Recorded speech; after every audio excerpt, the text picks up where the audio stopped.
सगळ्यात आधी मला सांग की तू ऍक्टर बनण्यासाठी जिथे राहिली, जिथे वाढलीस, ते पुणे शहर तू मागे ठेवून मुंबई गाठलीस. तर पुणे ते मुंबई हा प्रवास कसा होता आणि तुझ्या घरच्यांचा ह्या डिसिजनला सपोर्ट होता का? खरं तर हा प्रवास घरच्यांचा सपोर्ट होता, पण पुणे ते मुंबई हे खूप अवघड होतं माझ्यासाठी.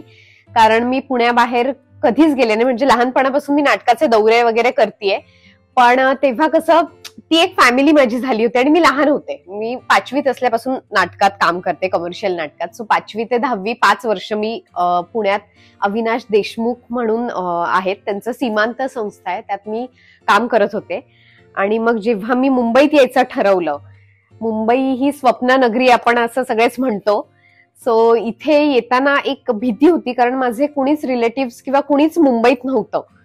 सो पुण्यातून इकडे येताना आई बाबांना थोडंसं टेन्शन आलं होतं, ही कसं मॅनेज करेल किंवा काय. कारण मी एक, मला वाटतं प्रत्येक मुलगीच एक परी असते आपल्या घरातली. सो तसंच माझ्या बाबतीत माझे आई बाबा माझ्यावर खूप प्रेम करतात, इतके माझे लाड करायचे. पण तेव्हा त्यांना भीती वाटली की आता हिला कसं पाठवूया आपण मुंबईला.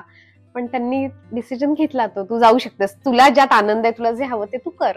आणि तो डिसिजन अगदी योग्य ठरला है ना? येस, नक्कीच.